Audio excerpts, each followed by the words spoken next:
Vayan conmigo al versículo 22. Y dice así: cuando se cumplieron los días de la purificación de ellos, conforme a la ley de Moisés, le trajeron a Jerusalén para presentarle al Señor. Como está escrito en la ley del Señor, todo varón que abriere la matriz será llamado santo al Señor. Y también lo hicieron para ofrecer, conforme a lo que se dice en la ley del Señor, un par de tórtolas y 2 palominos. No sé si tomaste en cuenta, si eres curioso, pero ¿qué te parece si yo lo vuelvo a leer? Y cuando ustedes me escuchen decir la palabra ley, le van poniendo número. ¿De acuerdo? Lo vuelvo a leer.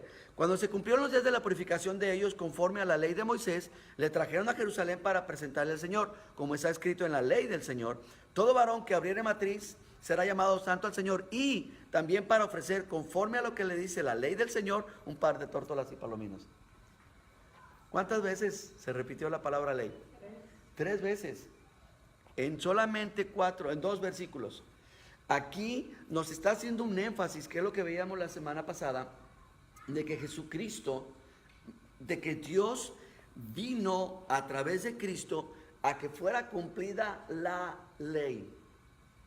Jesús nos dice años más tarde: yo no he venido a quitar la ley.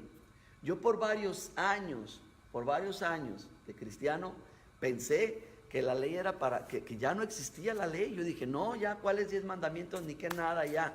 No, eso no tiene nada que ver conmigo. Pero cuando me topé con este versículo, me sentí mal, porque no solamente lo creía, sino que lo decía. No enseñaba en ese entonces, pero yo lo decía a la gente, ¿verdad? Entonces, yo salía con mis discusiones, mis argumentos, mis rollos, y me di cuenta de que Cristo no vino a abolir la ley, es decir, a quitarla, vino a cumplirla. Y lo que me sorprende es que a través de la vida de los padres, Dios está dispuesto a que sean los padres los que ayuden a los hijos a cumplir el propósito. Qué error tan grande es cuando alguien dice: dejemos que crezca el niño, y cuando crezca que él decida. Es un error tremendo. No podemos, cuando tú oigas a alguien que tiene esa manera de pensar, con amor, exhórtalo, anímalo y dile: ¿sabes qué? No es lo correcto, no es lo apropiado. Y llévalos, y sobre todo porque hay gente católica que tiene esa manera de pensar. Cristianos también, ¿verdad? Pero eso no debería ser tolerable. Pero hay gente que conocemos que son católicos, que practican la fe católica. Pues podemos llevar y decirles: no, mira lo que hizo María. Tanto que tú la veneras o que tienes tu confianza en ella, pues entonces vamos a ver qué nos enseña María. Es muy difícil que escuchen la enseñanza apostólica. Es difícil a veces que escuchen la enseñanza de Jesús. Pero sería el colmo que no quisieran escuchar la enseñanza de María. Y María pone ejemplo a través de venir y cumplir con la ley. ¿Qué ley cumplían? Había una ley que el Señor había establecido, que la mujer tenía que tener 7 días de purificación después de tener al niño. Y dice que a los 8 días, si el niño era varón, tenían que traerlo y que ofrecer un cordero. Ahora, no dice que la mujer estaba en pecado, pero dice que estaba inmunda. ¿Ok? Había un proceso que el Señor quería enseñar al pueblo. Recuerden, el pueblo antes estaba muy limitado en materia de salud. Entonces, muchas leyes, el Señor utilizó leyes sanitarias y leyes espirituales para cubrir y para proteger al pueblo, ¿verdad? Porque si ahorita hay hombres que la mujer recién parida, ándale, ve y hazme de comer, o hazle aquí o hazle allá.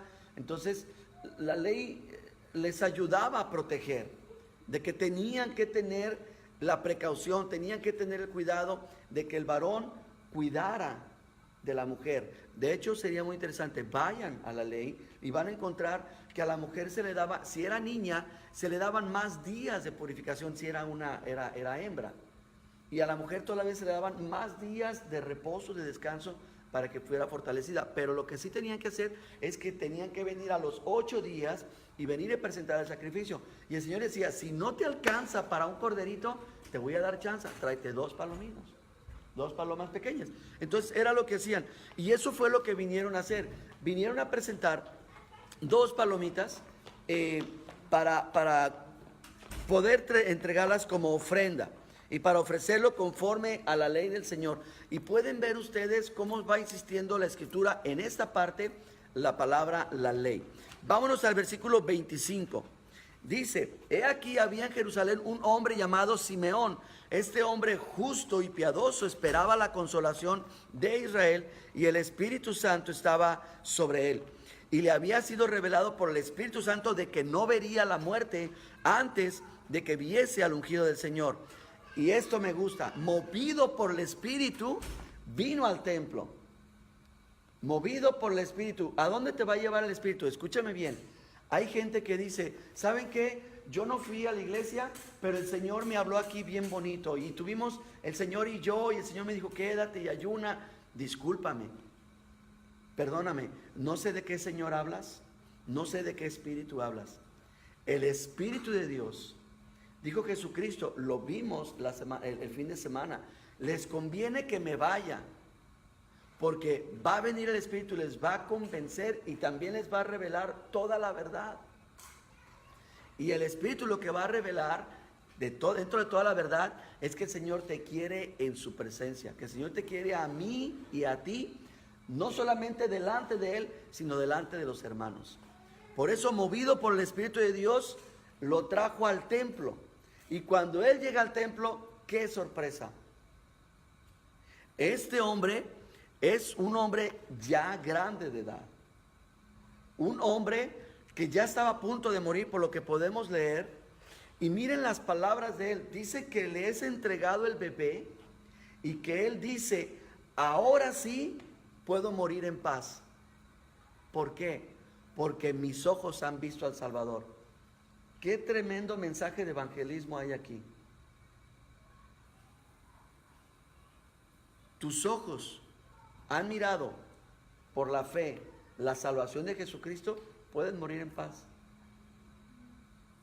Así de sencillo. No importa si tienes 10 años o 100 años.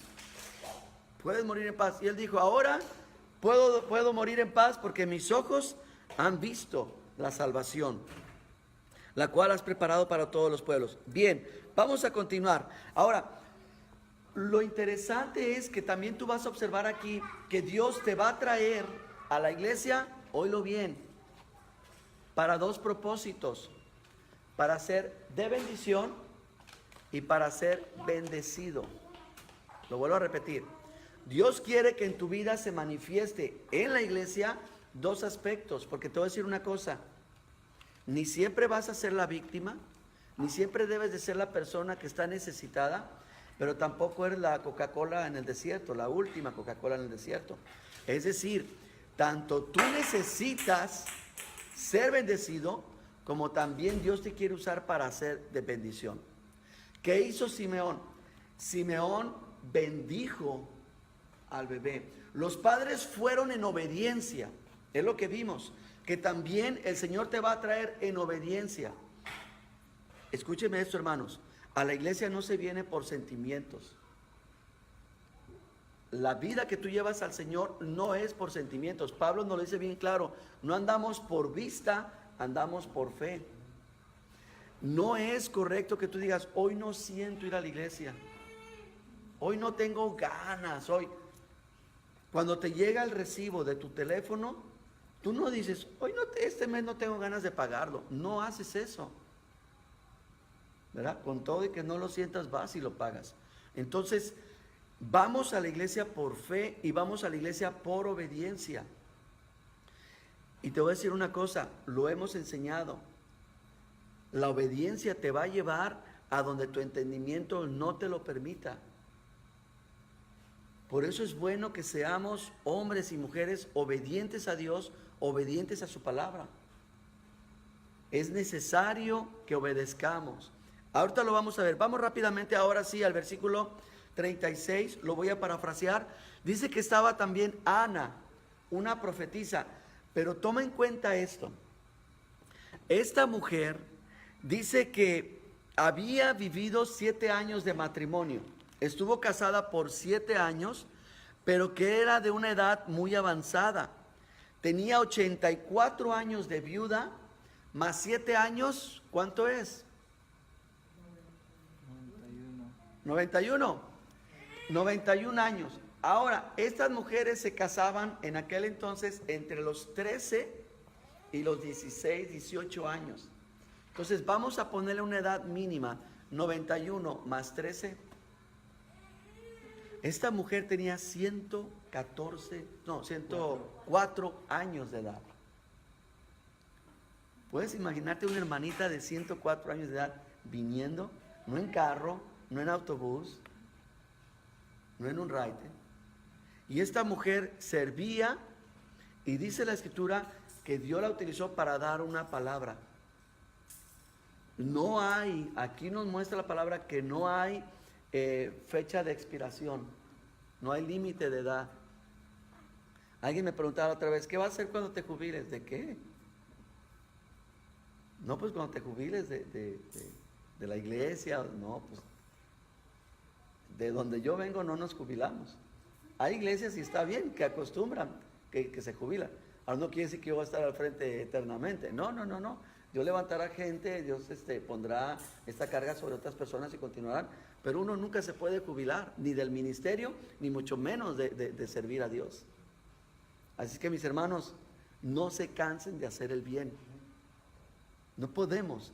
Esta mujer de más de 100 años de edad, Dios la utilizó como profeta y tuvo una palabra profética para este bebé. Entonces tú y yo tenemos que venir a la iglesia en 3 maneras. Escúchame bien. Una, tenemos que venir por obediencia y para hacer bendición.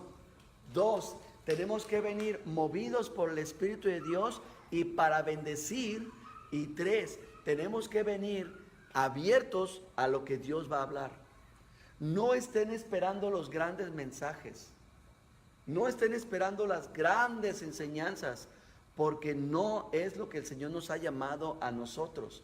El Señor nos ha llamado a venir a escuchar su palabra y a pasar tiempo con Él. La iglesia no es para entretenernos. La iglesia no es para entretenerte, para que vengas y pases un rato agradable. Porque te voy a decir una cosa. Lo que hoy te entretiene, mañana te enfada. Y si nosotros venimos a la iglesia con esa mentalidad, o recibimos a la gente, o queremos traerlos con esa idea de entretenerlos y que pasen un buen tiempo, vamos a cometer un error garrafal. Porque a la iglesia se viene a ministrar a Dios y a ser ministrados unos a otros. ¿Qué pues hay entre ustedes cuando se reúnen? Pregunta. ¿Hay palabra de ánimo? ¿Hay palabra de exhortación? ¿Hay palabra de edificación? ¿Hay profecía? ¿Qué hay? No dice, ¿hay entretenimiento? ¿Hay un buen show? No. Por eso tenemos que entender y ver cómo aún esta mujer de edad avanzada, el Señor la utiliza para traer palabra. Vamos al versículo 39. Después de haber cumplido con todo lo prescrito en la ley del Señor, volvieron a la ciudad de Nazaret. Pongan atención en este periodo. Y el niño crecía y se fortalecía y se llenaba de sabiduría, y la gracia de Dios era sobre de él. ¿A qué se refiere de haber cumplido con todo lo prescrito con la ley del Señor? Que vuelve a aparecer la palabra de la ley. ¿A qué se refiere? Piénsalo un momento. ¿Qué es lo que cumplieron? Con la ley. ¿Qué hicieron? El sacrificio de los palominos. Es decir, ¿de qué edad se están llevando a Jesús del templo? De 8 días. Sí, exactamente. ¿Ok? Entonces, mira lo que dice Lucas, porque tenemos que recordar, no tenemos que perder el enfoque. Lucas nos está enseñando la vida de Jesús cual ningún otro, porque ni Mateo, ni Marcos, ni Juan lo registran. Entonces, dice que a los 8 días, Lucas hace un periodo enorme y dice, quiero resumirte que de los 8 días de nacido hasta cierta edad, el niño crecía, se fortalecía y se llenaba de sabiduría, y la gracia de Dios era sobre él. Iban sus padres todos los años a Jerusalén en la fiesta de la Pascua, y cuando tuvo 12 años, subieron a Jerusalén conforme a la costumbre de la fiesta. Ven conmigo adelante y ahorita vamos a explicar. Al regresar ellos, acabada la fiesta, se quedó el niño Jesús en Jerusalén sin que lo supiesen José y su madre. Y pensando que estaba entre la compañía, anduvieron de camino de un día y le buscaban entre los parientes y los conocidos. Ok, ¿qué es lo que pasó? Porque aquí sucedió algo, no lo escribió nada más por nomás. Hay una fiesta, hay una tradición, una serie de procesos que el judío hace. ¿Han oído hablar del Bar Mitzvah, del famoso Bar Mitzvah?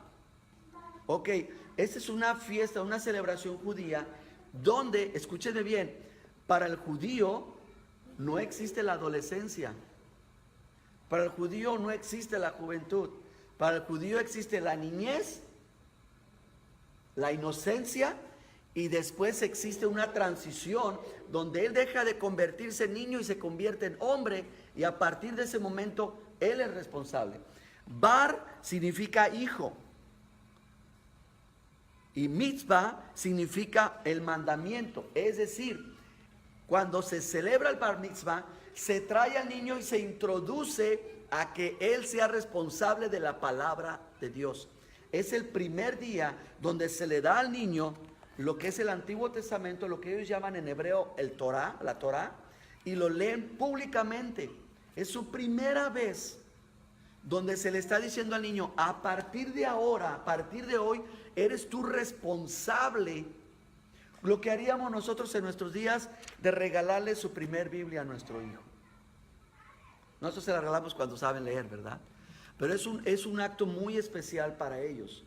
Es un acto muy, muy sublime. En las niñas se le llama Bat, como Batman, Bat Mitzvah.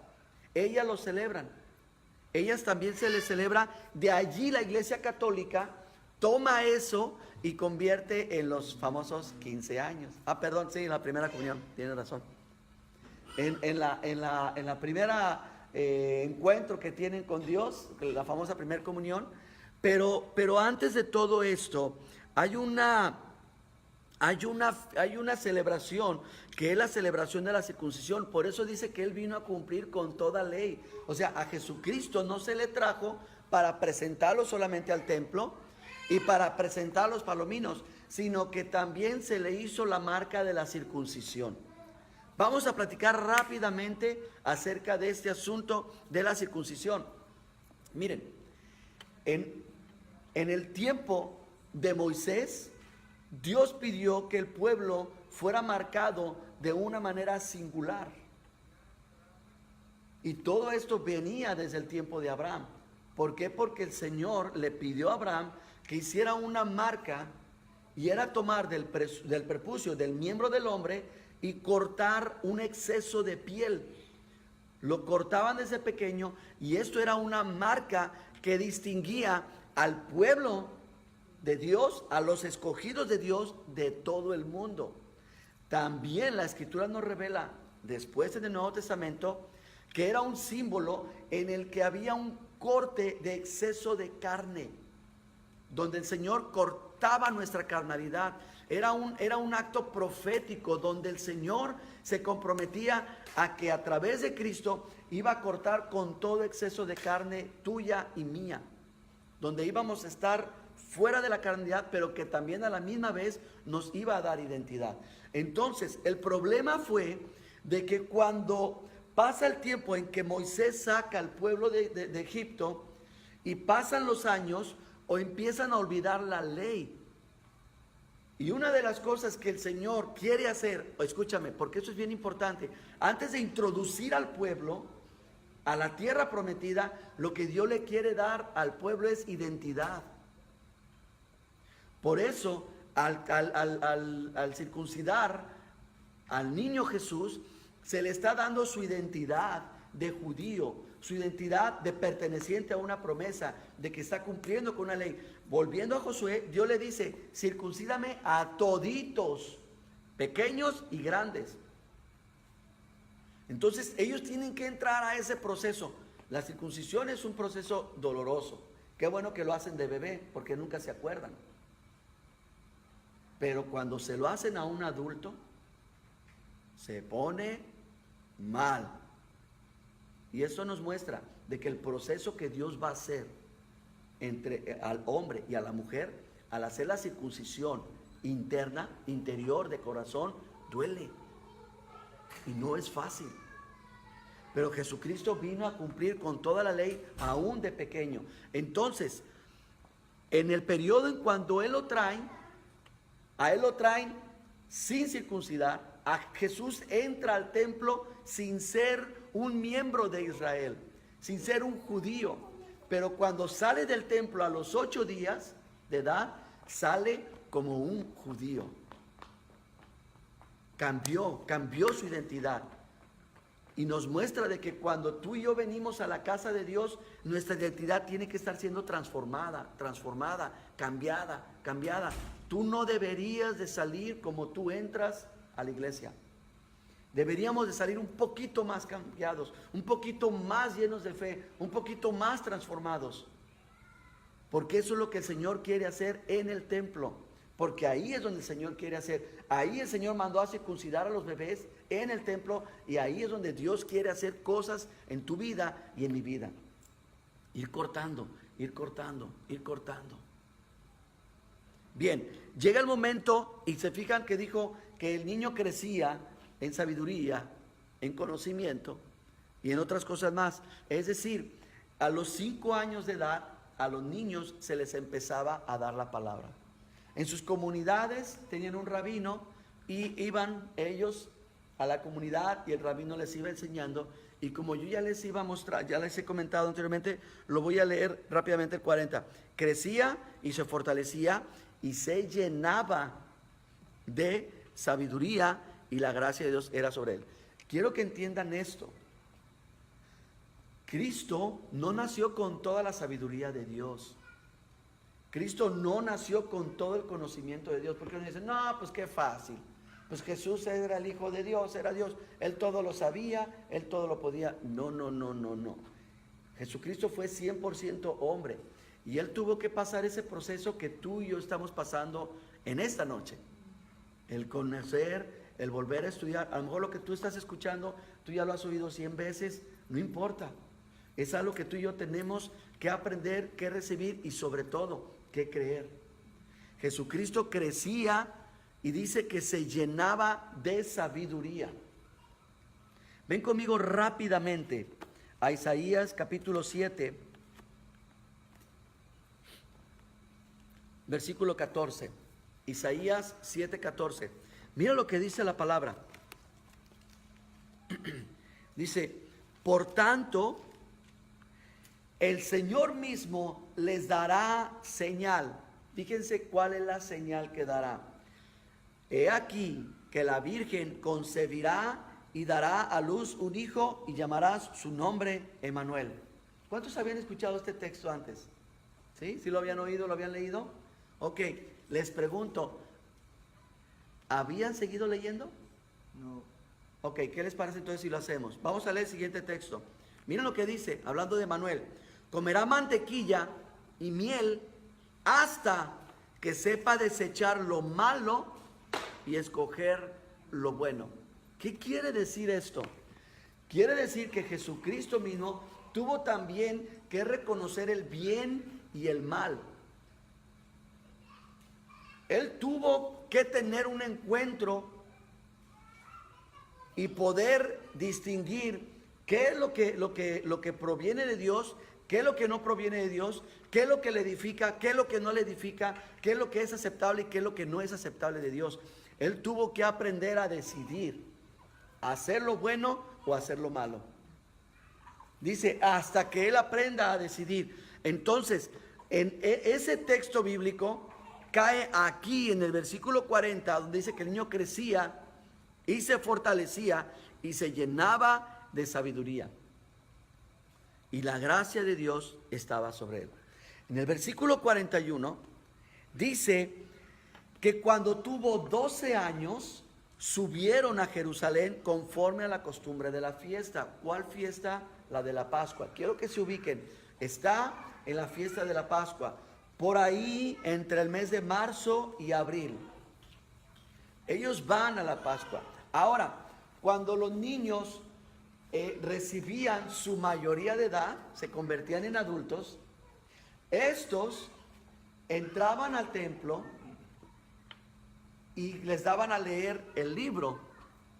Y ellos podían recitar la Torá, la Biblia, vamos a decirlo así.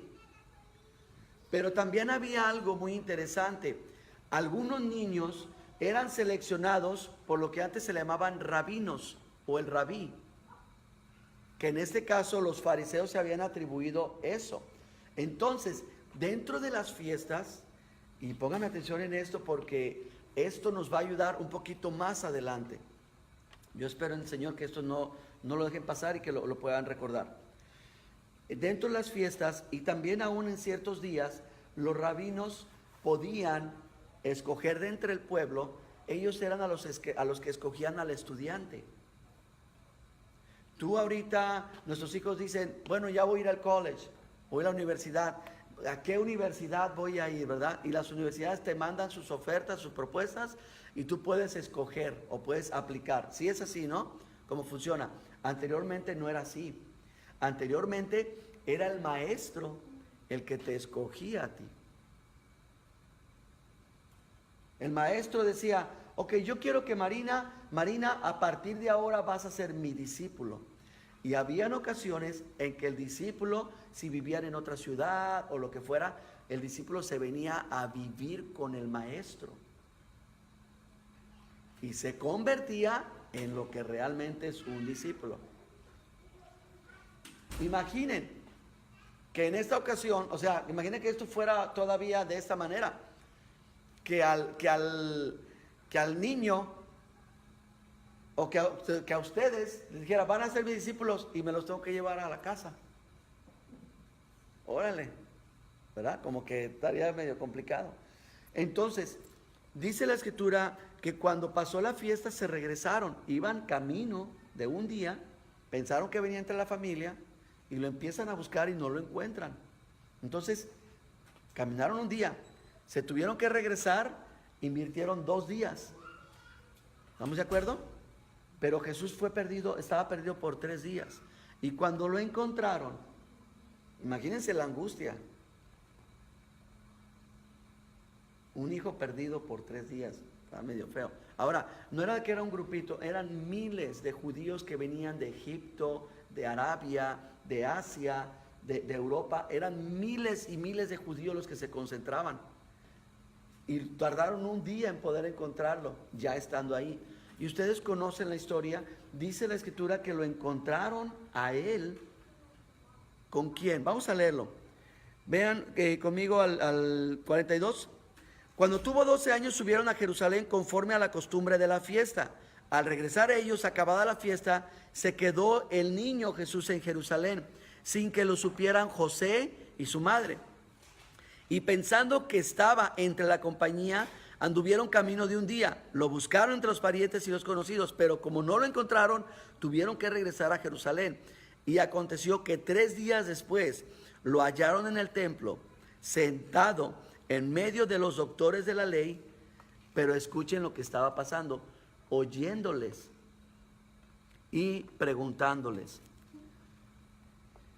Encuentran a Jesús, lo encuentran sentado y lo miran que está sentado escuchando a los doctores y a los doctores de la ley, a los maestros.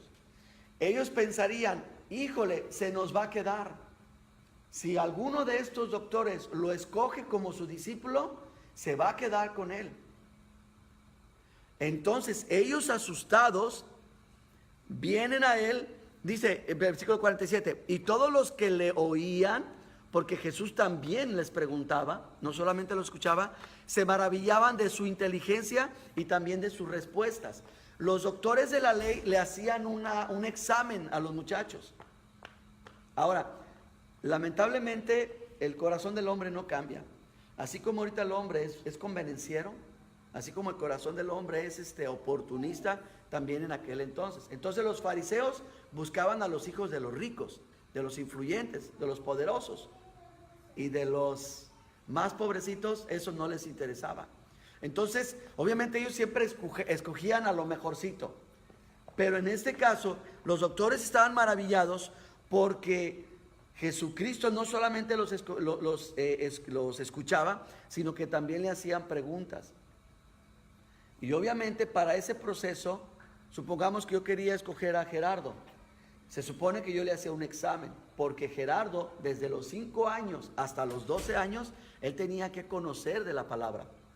Entonces yo le hacía ciertas preguntas y veía qué tan inteligente era para ver si me convenía que fuera mi discípulo.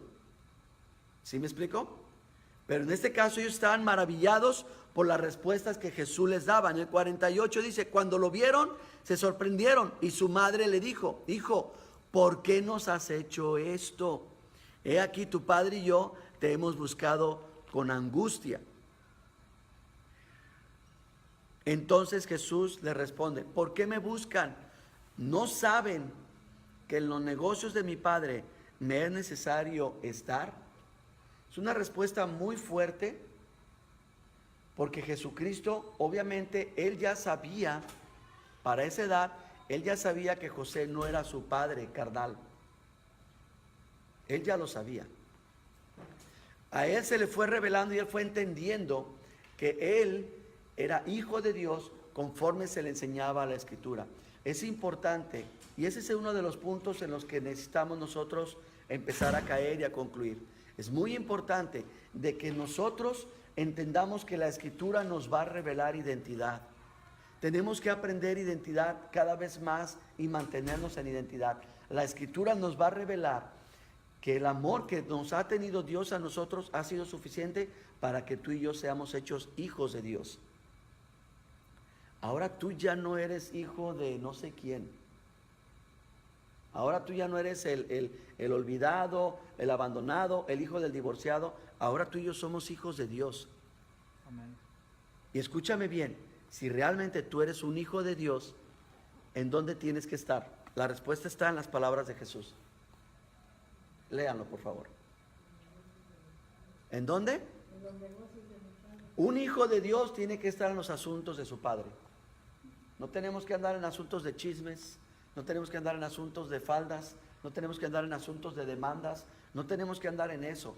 Tenemos que andar en los asuntos de nuestro Padre. Esta versión dice, tengo que estar en la casa de mi padre. En la casa de mi Padre.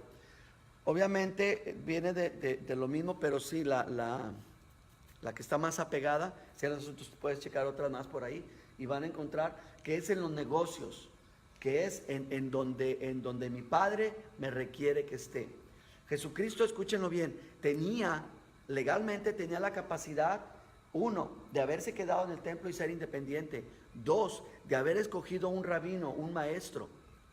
Pero podemos ver lo que él escogió en el versículo 50. Mas ellos no entendieron las palabras que les habló. Y esta fue la decisión que Jesús tomó. ¿Recuerdan la profecía? Y comerá mantequilla y miel hasta que aprenda a discernir entre lo bueno y lo malo, a tomar buenas decisiones y malas decisiones. Escúchame, el hombre natural tiene que tomar decisiones o buenas o malas. ¿Ok? O decide escoger a por Dios o tras el pecado. Eso es lo que el hombre natural puede hacer. Pero el hombre espiritual, el hombre cristiano, no debemos de estar tomando decisiones entre buenas decisiones o malas decisiones. O peco o no peco. No. Un hijo de Dios tiene que estar ¿en dónde? En los asuntos de su Padre. Y al estar en los asuntos de su Padre, un hijo de Dios tiene que tomar decisiones no buenas o malas, sino buenas o mejores. Ya no hay cabida para tomar malas decisiones. Ya no hay cabida para nosotros decir, me divorcio o no me divorcio. Ya no hay cabida para nosotros decir, me acuesto con la otra o no me acuesto, robo o no robo. Ya no hay cabida para eso. Jesucristo nos enseña que a sus 12 años pudo haber tomado 2 decisiones. O me separo de mis padres, porque ya soy considerado un adulto dentro del pueblo, o me voy y vivo con uno de los maestros, pero él decidió tomar una tercera decisión. Y esta es que descendió con ellos. Decidió descender con sus padres y volver a Nazaret y hacer esto, estar sujeto a ellos. Y su madre guardaba todas estas cosas en su corazón. Y Jesús crecía, decidió seguir creciendo y crecía en sabiduría y decidió seguir creciendo en estatura y en gracia para con Dios. Pero aquí añade algo más el evangelista. Dice que ahora con gracia en los hombres. Cuando él tenía 8 años, él crecía en 8 días, él empezó a crecer en conocimiento. Y dice que la gracia de Dios estaba con él. Pero ahora aquí, la gracia de Dios ya no era una misma gracia, sino que crecía en gracia. Lo vuelvo a leer. Jesús crecía, 1, sabiduría. 2, crecía en estatura. 3, crecía en la gracia para con Dios y los hombres.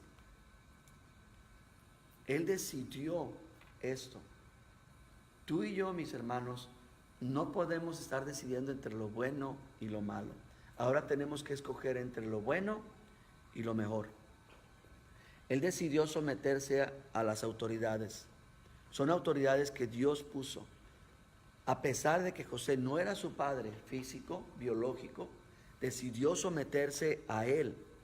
Y saben una cosa, al someterse a ellos, él se sometió a una autoridad mayor, que es a la autoridad de Dios. Vean esto, él no se sujetó prácticamente a Dios, él se sujetó a sus padres, pero al sujetarse a los padres, Dios encontró sujeción en él y crecía en gracia para con Dios. ¿Quieres crecer en gracia para con Dios? El secreto es bien fácil, sujeción. Sujétate. Por eso, el fruto del Espíritu, una de las manifestaciones es el dominio propio. Es el que tú te puedas sujetar a ti mismo y someterte a la voluntad de las autoridades que Dios ha puesto y obviamente de Dios.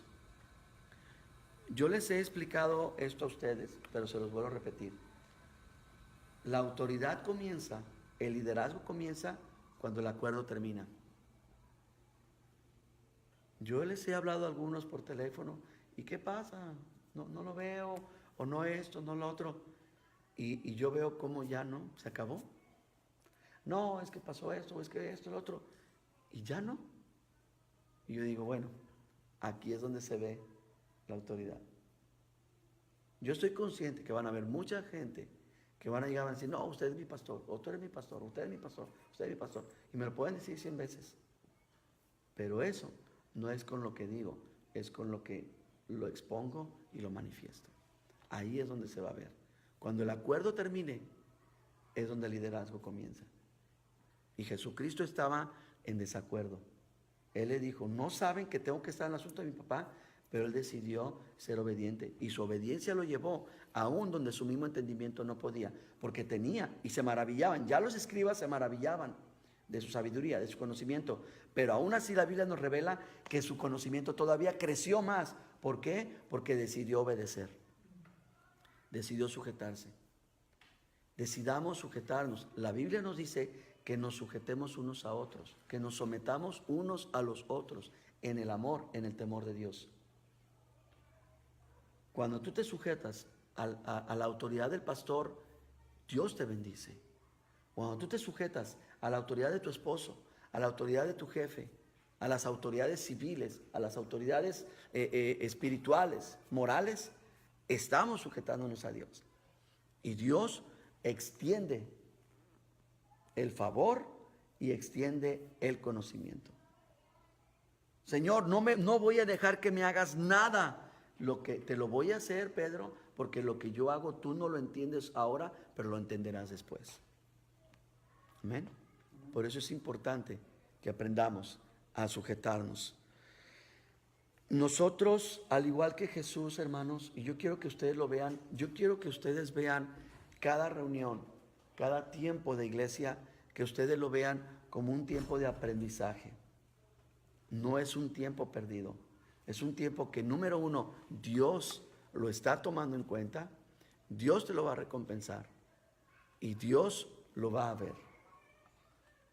Yo no sé cuántos años, meses o días llevas tú sentado, escuchando y aprendiendo, pero va a llegar el día en que Dios va a cambiar los papeles. De tenerte en esa silla, te va a poner al frente. Y tu respuesta del frente va a depender mucho de cuánto estuviste sentado. Por eso, hermanos, yo quiero que lo vean, que estos momentos que estamos tomando son estudios, son aprendizaje, es una preparación, porque va a llegar el día en que Dios te va a levantar, Dios te va a usar, no en otra ocasión, sino de manera permanente, para que seas tú quien estés alimentando, nutriendo y dando la sana doctrina. Jesucristo decidió. La pregunta es, ¿qué van a decidir ustedes? ¿Qué es la decisión que van a tomar ustedes? La decisión que tomen, llévenla delante de Dios y comprométanse con Dios. Obviamente es bueno comprometernos unos con otros, es bueno contar unos con otros, es bueno saber que tú sepas que cuando me llamas por teléfono te contesto, es un ejemplo, ¿no? Y que si no, pues es porque algo había ahí, ¿verdad? Pero tenemos que recordar y tener bien presente que más que contar unos con otros, contamos con Dios y Él no nos falla, Él no nos abandona. Vamos a orar y vamos a pedirle al Señor que nos ayude a seguir permaneciendo con esto, con el poder estar estudiando su palabra, el venir delante de Él. Oremos. Padre, te damos gracias, Señor, por tu palabra, te damos gracias, Señor, por tu ejemplo, por el ejemplo que encontramos en Cristo. Señor, si un niño de 12 años pudo sujetarse a sus padres, conociendo el ministerio, conociendo el llamado, conociendo lo que venía para él, ¿cuánto no más nosotros podemos sujetarnos a ti y también someternos unos a otros en el temor tuyo? Oramos que tú nos ayudes a ser mejores cristianos, a ser mejores hijos tuyos, a avanzar y a crecer, Señor, en tu palabra, en tu voluntad, Señor. Perdónanos, Señor, cuando hemos sido rebeldes, cuando hemos sido renuentes, Señor, cuando no hemos tomado el respeto, la honra de vida a las autoridades. Perdónanos porque hemos fallado en la autoridad a nuestros padres. Perdónanos, Señor, porque les hemos ofendido. Perdónanos, Señor, porque hemos violado muchas leyes, hemos violado la autoridad. Perdónanos, Señor.